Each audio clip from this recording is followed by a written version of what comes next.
जय माता दी। मैं हूँ हेमा भारती और आप देख रहे हैं मेरा चैनल माँ हेमा चैनल। तो फ्रेंड्स, एक और नई वीडियो में बहुत बहुत स्वागत है आप सबका। उम्मीद करती हूँ कि आप सब स्वस्थ होंगे, मस्त होंगे और जहाँ कहीं भी होंगे बहुत खुश होंगे। तो और हमेशा की तरह माता रानी की कृपा से मैं भी बहुत खुश हूँ। तो फ्रेंड्स, चलिए इस वीडियो में जानते हैं कि आखिर 2024 में तीज व्रत कब है और हमें इसे कैसे करना चाहिए। खास करके जो नई जो दुल्हन है, जो नव विवाहिता है, उन्हें कैसे करना चाहिए। चलिए इस वीडियो में सब कुछ जानेंगे। तीज के बारे में पूरी जानकारी मिलेगा आपको, तो इस वीडियो को पूरा अंत तक देखें।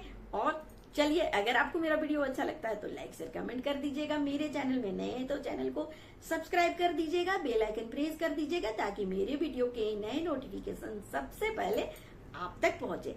आप भी मेरे जैसे ही माता रानी की भक्त हैं तो मेरे कमेंट बॉक्स में जय माता दी लिखना ना भूलें। और चलिए अब शुरू करते हैं कि 2024 में हरितालिका तीज व्रत कब है। तो 6 सितंबर को हरितालिका का व्रत, जो कि भाद्र पक्ष के शुक्ल पक्ष में भाद्र मास के शुक्ल पक्ष के तृतीया तिथि को होता है। और इस दिन माँ पार्वती और शिव जी की पूजा होती है। तो चलिए, ये अधिकतर जो नवविवाहिता जो होती हैं उन्हें दिक्कत होता है, उन्हें पता नहीं होता है, क्योंकि जो लोग बहुत दिनों से कर रही उन्हें तो पता है कि कैसे किया जाता है, उन्हें सारी जानकारी है। जो लेकिन नई शादी हुई है, जो अभी पहली बार करने जा रहे हैं, उन्हें पता नहीं होता है। तो ऐसे लोगों के लिए मैं ये वीडियो लेकर के आई हूँ। ये पूरा वीडियो देखें और जाने इसकी पूरा विधि और सरल विधि से मैं बताने जा रही हूँ कि इसकी पूजा कैसे करनी चाहिए। तो देखिए, 5 सितंबर को आपको नहाए खाए। सबसे पहले कोई भी त्योहार देखिए हमारे में होता है तो सबसे पहले जो तिथि है व्रत का, उसके एक दिन पहले हमें नहाए खाए कर लेना चाहिए। मतलब ये होता है कि आपको सर्वप्रथम नहाना है, स्नान आदि करके ही फिर आपको खाना चाहिए। क्योंकि देखिए कभी कभार होता है ना कि हम चाय वगैरह या कुछ ऐसा खा लेते हैं और तब फिर नहाते हैं, तो ये गलत है। हमें स्नान कर लेना है और इस दिन हमें सर धो करके स्नान करना चाहिए। हमेशा सर वर धो लें, ताकि हम कभी इस तरह से अशुद्ध हैं कुछ है तो इसके लिए हमें सर धो करके और नहा करके और उसके बाद ही कुछ खाना चाहिए। इसलिए इसका नाम है नहाए खाए। तो ये हो गई बात। एक दिन पहले नहा लीजिए, खा लीजिए। और दूसरा दिन, जिसे देखिए फास्ट रखना है, व्रत है, उन्हें सुबह जल्दी उठ करके, जिस दिन व्रत है उस दिन का मैं बता रही हूँ, जल्दी सवेरे उठ करके कुछ मतलब खा लेना चाहिए सूर्योदय से पहले। सूर्योदय ध्यान रखना है कि सूर्योदय ना हो उसके पहले आप कुछ भी ऐसा चीज खा लें जिससे कि आपको पूरे दिन व्रत क्योंकि ये जो तीज का त्योहार होता है ना, ये व्रत है मतलब निर्जला होता है, निराहार निर्जला व्रत ये होता है, बड़ा ही कष्टदायक होता है। इसलिए आप नवविवाहिता को, जिनकी नई शादी हुई है, पहले सवेरे जल्दी उठ के कुछ ऐसा चीज खा लेना है जिससे आप तरोताजा बनी रहें। 24 घंटा का ये व्रत होगा तो आपको ऐसा चीज खा लेना है। नारियल पानी वगैरह पी लें, उससे पूरा बनी रहती है एनर्जी। तो ऐसा करें, या फिर जो आपको पसंद है इस टाइप का चीज कुछ खा लें। ये हो गई बात। और उसके बाद सबसे पहले सुबह उठ के देखिए, घर द्वार कभी भी व्रत रखें तो बिल्कुल साफ सुथरा पहले करें। पूरे घर को धो लेना चाहिए, किचन बर्तन हर कुछ एकदम पवित्र होना चाहिए उस दिन। और अगर आप लोग लहसुन प्याज वगैरह का सेवन करते हैं तो उसे आपको एक दिन पहले से ही छोड़ देना चाहिए। ऐसे तो मैं ये सब खाती नहीं हूँ, इसीलिए मुझे ये सब का प्रॉब्लम होता नहीं है, लेकिन बहुत लोग खाते हैं तो मैं उनके लिए बता रही हूँ कि वो सब आपको एक दिन पहले से ही छोड़ देना है। ये हो गई बात। अब आप जब घर को पवित्र कर लिए हैं, फिर खुद जाइए, स्नान करके आइए। और स्नान करने के बाद सर्वप्रथम आपको फूल अक्षत लेकर के अपने हाथों में और पूजा स्थल में बैठ करके आपको संकल्प लेना है कि हे महादेव, हे माँ पार्वती, मैं आपकी उपासना करने जा रही हूँ, आज मैं आपका व्रत रख रही हूँ, तो आप मुझे आशीर्वाद दीजिए कि मैं ये व्रत पूरे निष्ठा भाव से बहुत अच्छे से कर सकूं और मैं इसे पूर्ण करूं। जो भी अपनी मनोकामना रखी हूं उस मनोकामना के साथ इस व्रत को मैं पूर्ण कर सकूं। ऐसा संकल्प लेकर के उस फूल और अक्षत को आप उस पूजा स्थल पे छोड़ दें और फिर आप उस व्रत को रखें। तो यहाँ से आपका शुरू होता है व्रत। और अब बताती हूँ कि आपको अब क्या करना है, पूजा कैसे करना है। तो सारा दिन आप उपवास रखें और उसके बाद जब उसका जो मुहूर्त होगा, आप देख लीजिएगा, वीडियो में मैं डाल भी चुकी हूँ या आगे ऐसा वीडियो आगे आपको मिल जाएगा। तो आप जो मुहूर्त है उसे जरूर ध्यान रखें। जिस वक्त मुहूर्त है, चौथ नहीं चढ़ना चाहिए आपको, तीज तृतीया में ही करना है, तो उसका आप ध्यान रखें, मुहूर्त में ही पूजा करें और पारण भी आपको मुहूर्त में ही करना है। तो ये सब बातें हो गई। अब जब आप पूजा करने जाएंगी तो पूजा से पहले आपको कौन कौन सी तैयारियां करनी है वो आप ध्यान से सुन लें। सर्वप्रथम आपको वस्त्र का ध्यान रखना है कि आपको कौन सा वस्त्र पहनना है। तो देखिए, यहाँ पर हमें कोरा ही साड़ी पहनना है। हम इस व्रत को जो है साड़ी पहन के करते हैं। ऐसे तो आजकल ना जाने कैसे कैसे परिधान चल गए हैं, क्या क्या सब महिलाएं आजकल पहनने लगी हैं, लेकिन इस व्रत के दिन कम से कम वो सब परिधान ना पहने, आपको कोरा ही साड़ी पहनना है और उस कोरा साड़ी में ही आपको व्रत रखना है। देखिए, अगर आपसे नहीं हो पा रहा है, जुट नहीं पा रहा है, ऐसे तो नई शादी हुई है तो आप इतना तो दिक्कत नहीं होगा, लेकिन फिर भी मैं और लोगों के लिए भी बोल रही हूँ, अगर कोरा साड़ी का व्यवस्था आप नहीं कर पाते हैं तो कोई बात नहीं। आप लोग देखिए, मैं आप बहनों से, माताओं से ये कहूंगी कि हर एक छोटी चीज में आप इतना ज्यादा घबरा जाते हैं ना कि बस एकदम लगने लगता है जैसे पहाड़ हर चीज। तो इतना जल्दी घबराइए नहीं, परेशान मत होइए। अरे नहीं है कोरा साड़ी, तू क्या हुआ, मैं हूं ना, मैं तो सब समस्या का हल लेके आती हूँ, बस मेरा वीडियो देखिए और बस मगन रहिए, दिक्कत क्या है। तो आप घबराइए नहीं, मैं हूँ। तो आपको क्या करना है कि जो शादी का आपका साड़ी है, जो आपका जोड़ा है, उसे पहन लेना है। इससे शुभ और क्या होगा। कोरा साड़ी नहीं मिला तो नई साड़ी नहीं है तो कोई बात नहीं, आप शादी का साड़ी पहने और उससे ही आपको पूजा करना है। ये हो गई बात। अगर आपका ये भी आपके पास अभी नहीं है, मान लीजिए घर में आप दूर हैं, कहीं है, आपका शादी का भी साड़ी नहीं है, आप साड़ी का नया साड़ी का भी व्यवस्था नहीं कर पा रही है, तो भी ना घबराए, आप पुराना ही साड़ी ले लीजिए, उसे अच्छे से धो लीजिए, जुट्टा कट्टा जो भी है धो लेंगे तो पवित्र हो जाएगा, उसमें गंगा जल छिड़क लीजिए और वही साड़ी पहन लीजिए और पूजा कीजिए। बिल्कुल इसमें कोई दोष नहीं है। लेकिन अगर आपको होता है तो आप नया साड़ी लीजिए या फिर आप शादी के साड़ी में पूजा कर सकते हैं। तो ये हो गया वस्त्र की बात।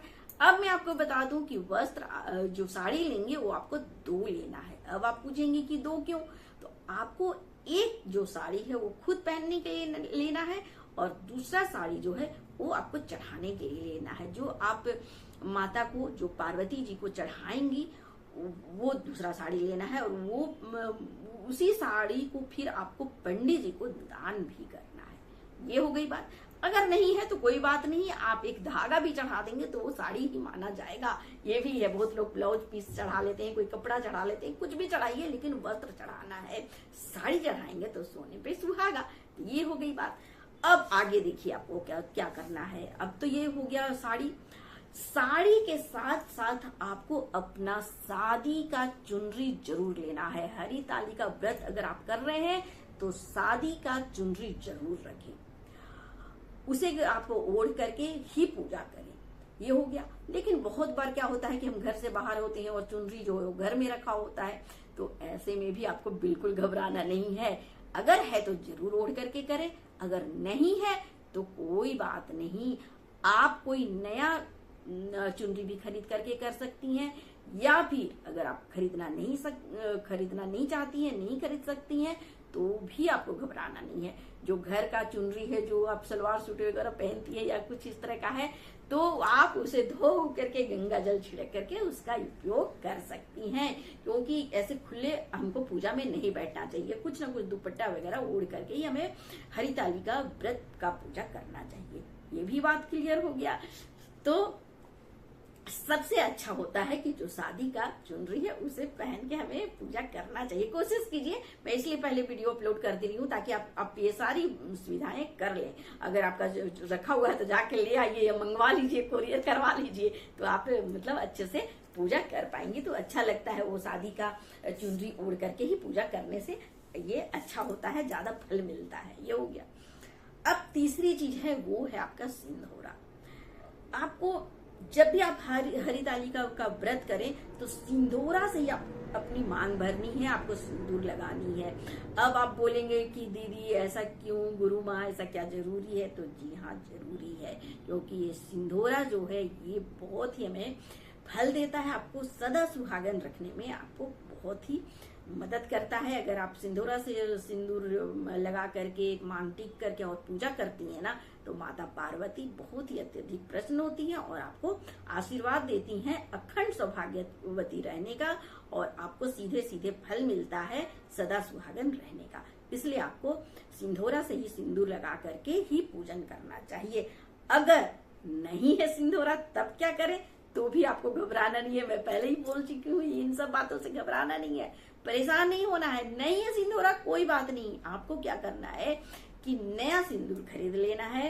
और जो पीले रंग का सिंदूर होता है ना, सब तो जो भी आप, जो हमारी बिहार की, जो हमारी यूपी की, हमारी झारखंड की महिलाएं हैं, पता ही है कि हमारे में तो पीला सिंदूर से ही विवाह होता है।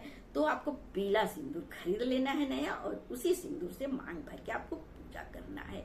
वही सिंदूर आप माता को भी, माता पार्वती को भी चढ़ाएंगे और खुद भी लगाएंगे। अच्छा, याद रखें कि जो आप सिंदूर करेंगे, जो आप मांग भरेंगे, तो वो आपको जोड़ा ही मांग भरना है। मतलब समझ गई ना, आपको नाक पर से ही सिंदूर लगा के ये पूजा करना है। तो इस तरह से अगर आप पूजा करते हैं तो बहुत ही अच्छा होता है, सदा सुहागन रहने का आपको फल प्राप्त होता है। अच्छा, आगे जान जाइए कि आपको कौन कौन से श्रृंगार करने हैं।